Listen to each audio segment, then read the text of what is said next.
You know, they're women that they have already do have a fandom. Then there are girls in NXT that they do have a fandom. I know Peyton Royce and the other girl, like people like them. Yeah. The one that's in Sanity.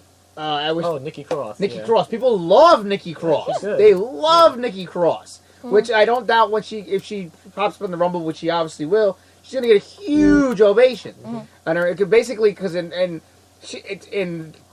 many people's eyes, she's like the uncrowned NXT Women's Champion. She should have been NXT Women's Champion like a long time ago already. And everything like that. Look, I mean, if you're just gonna plunk her in for the Rumble and that's it, fine. They do that with celebrities and other sportsmen people all the fucking time. Then fine. But as far as them eventually signing her, I am against. Yeah. I think everyone's over that whole let's just sign somebody for the sake of signing them because they're a name draw and we can train them. You have people that are trained. You have people that are still training. Work with what you got. Let's not fuck up women's wrestling just for that. Or if you're bringing her in, especially, they were talking about 4 Horsemen versus 4 Horsemen. You're doing a special attraction or whatever. I mean, they've already got one of their girls signed as it is, and then another one is already training to do it as well. Because apparently they're all wrestling fans, all 4 of them. Yeah, well, the only downside to that is if you do that, you bury your women's division. Yeah. I mean, look at when you had Butterbean against that other dude. Or anytime you pin a celebrity against a fucking worker, it doesn't do good for the worker. It does not do good for the worker at all. It hurts your worker. Yeah. Kelly, I think she'll obviously be in it. Terry Reynolds, I don't know. I don't know if she'll actively do it. I don't think she would. I have a prediction, probably. Not Terry. I'm sorry, Tori Wilson. I meant to say Tori Wilson. Mm-hmm. I think Beth Phoenix might come in. See, that was going to be my next one. Beth Phoenix. I don't know because I don't know if she's going to feel like she's in shape enough for it. I don't know. I mean, because it doesn't seem like she's been working out like she anywhere near ever since becoming a mom. I mean, no disrespect, obviously. No. I don't think she's really been doing that. She's been so because I've seen her stuff on social media. She's been very, very, very focused on just being a mother, and she may feel, you know how it is. If you're not in shape for it, I don't want to do it. It's kind of like hasn't Hulk Hogan come back? Hogan actually was offered to come back a while ago, a long time ago, after things settled down, but Hogan was was out of shape and pushing 300 plus pounds, and he says, And he goes, I want to come back. He goes, but I am in no physical shape to even appear. He didn't want to appear because he's like, I look like shit right now. He goes, I look like shit. I don't want to appear on camera looking the way I look. Having Beth Phoenix come in, though, would be kind of nice considering they just put her out on the game as a downloadable character. Oh, yeah. And it would be a nice little, I mean, so I think, is it possible? Yes. But in the same token, the sad part about it is the only Rumble, she was one of the, other than China, she was the only other woman that did a Royal Rumble. Yeah. And I think it downplays her. Because if she was able to compete with the boys, why shouldn't she dominate the women? Right. That's true. Yeah. That is very true. So that could, if they throw her in it could potentially hurt. In my eyes, it would hurt what she did in her legacy. Yes. Okay, I agree with that. She was too powerful for the women that she had. If they put her in with the men. You know what? So even at a retired thing, she should just blow through everybody. Yeah, I agree with that, actually. And if they don't do that, if she's in shape enough, she's got to be in the last 2. Yeah. And they wouldn't do that either. Mm-hmm. Yeah. No. So that's in terms of, I do see them bringing in some of the girls that they had for the women's tournament, without a doubt. I think Mercedes will be a part of it. I think Ricochet's girlfriend, Tessa Blanchard, will probably get a shot in there. I really hope they do. And everything like that, I mean, so it's not like, because everybody's like, oh man, they don't have 30 girls. They have plenty of resources to fill 30 spots, ladies and gentlemen. They have plenty of resources to fill 30 spots. Now the meat and potatoes of it. The predictions in terms of who's going to take it. Now, obviously, the big front runner is, of course, everybody's picking Asuka to go over. Yeah. Everybody's picking Asuka to go over. Yeah. But also, here's the thing. We were talking about this earlier. Yes. It's funny because this is supposed to encompass, it's SmackDown Raw with the add in of NXT and anybody else they're going to throw in. But they've made it seem like it's very Raw.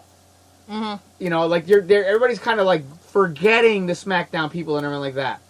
And Asuka's the obvious choice, which means why she may not be the one to go over because she's the obvious choice. And especially after what they did on Raw, having her throw everybody out. Now let's look at it this way. This is kind of a technical that we talked about before. Yes. She is undefeated since her entrance into WWE, period. Mm-hmm. Right. Talking NXT, and she's undefeated. Yes. However, if she's tossed over the top rope in a battle royal, if it's more likely, obviously, by a screw job, you technically don't consider it a loss. Yep. It's a battle royal. It's not really a loss. Yep.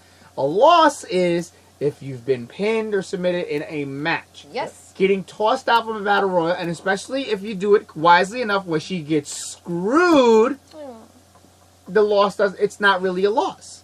My so, wine is gone. I don't really... Ooh. Odds-on favorite is Asuka. Yeah. But being she's the big, huge odds-on favorite, it leads me to sway to believe that she's not going to be the one to win it. And I think they might dark horse this because there's been two possible potential plans for Asuka in terms of WrestleMania. As we noticed at the beginning of the road to WrestleMania. Obviously, one is her versus Alexa Bliss at WrestleMania. But also, let's not forget, they've also teased Nia Jax and Alexa for like the last year or so. The other potential match that they have talked about for Asuka at WrestleMania that they've talked about, maybe it was her and Ronda Rousey, which kind of makes sense. Yeah. You know, it does make sense. The most dominant WWE person versus the most dominant woman in UFC. It's an attraction.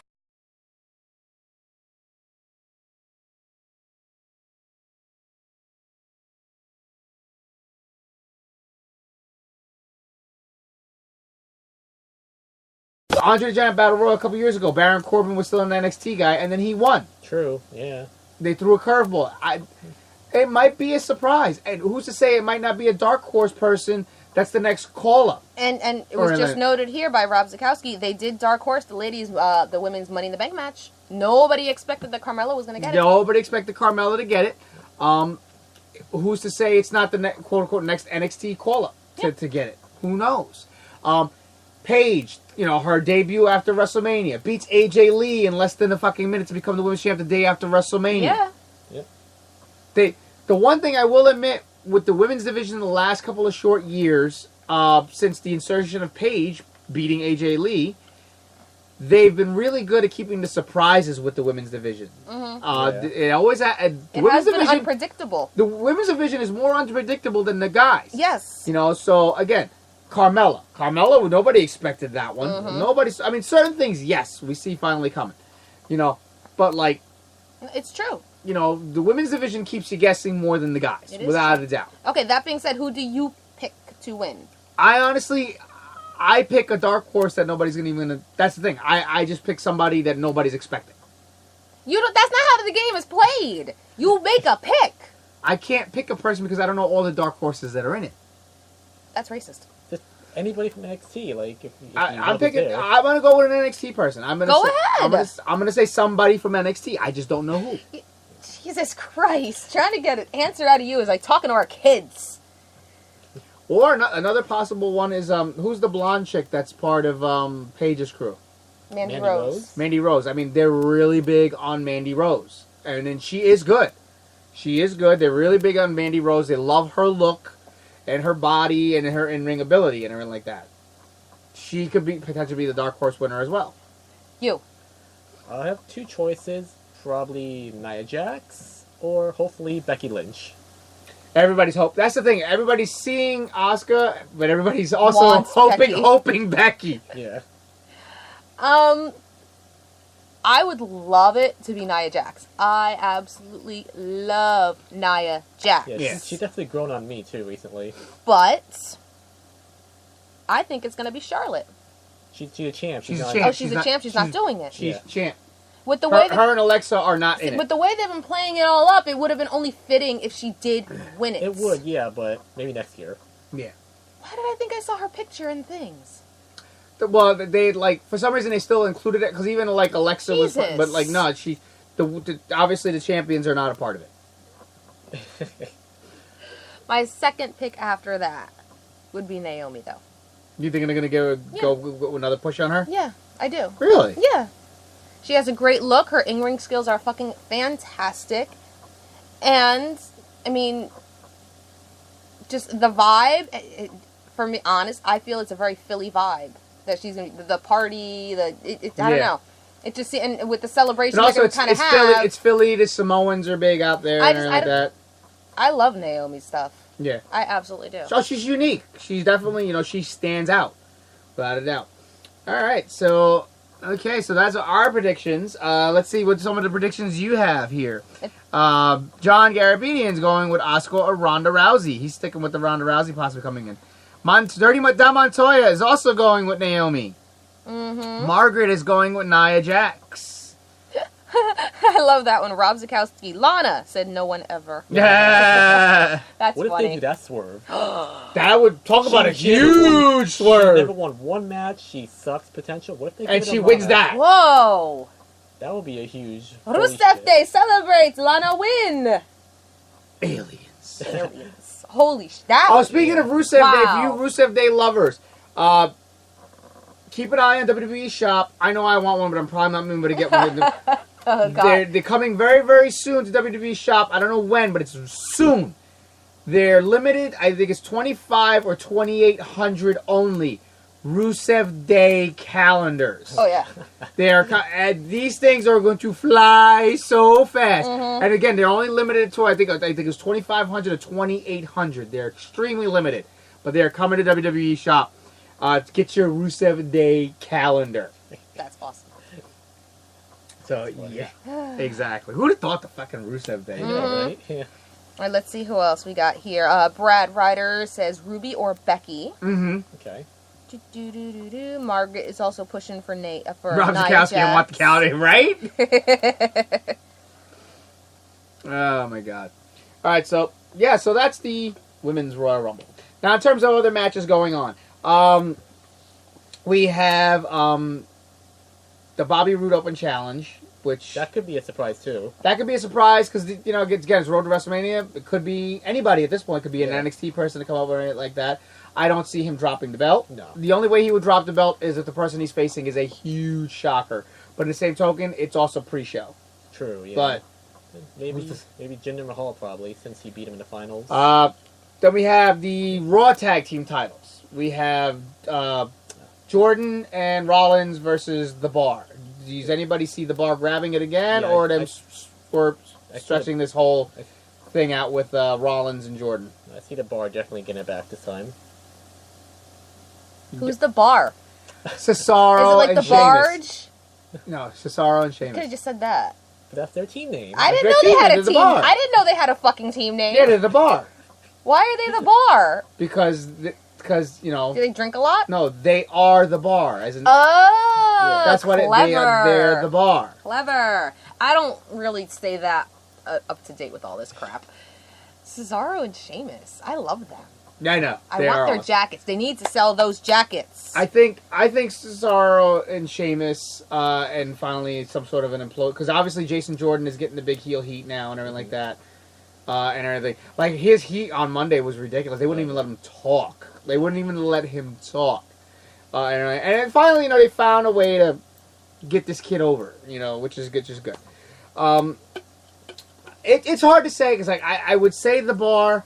But by keeping the straps on them, you can still build the tension on them too, and everything like that for a little bit longer. Also, again, they are being very protective of Sheamus. Everybody knows Sheamus is extremely he's, Sheamus's career is in jeopardy. Mm-hmm. Everybody knows this. It's not a secret. That's why he's only doing tag matches and everything like that. His career is in jeopardy. Honestly, I wouldn't be surprised if he pulls an edge that after Mania he goes, you know what? I'm done. He might be trying to make it to Mania to have that one last big one. But then after Mania, then what? How much longer do you string out? True, yeah. There's really, I can see stringing out to Mania, but after that, it's like, all right, dude, I did it. I got, I got to think about my health. I got to think about my ability to walk. Mm-hmm. And it's a shame. It's a shame because he's so young. That's the case. He did have a good run. Mm-hmm. Yeah. Absolutely. Next. Also, now we have the SmackDown tag titles, which is if I'm right, it's 2 out of 3 falls. it Chad is. Gable and Shelton Benjamin versus the Usos. Shelton Benjamin still has a job. Yeah. I see the Usos retaining. They've been super high on them. Absolutely. Yeah. They collectively at this point now have, I believe, the most title defense run like most title. They beat the Dudleys record. Like they did Yeah, set a yeah. record. Yeah, They obviously don't have the longest tag title run because that's still New Day. Yeah.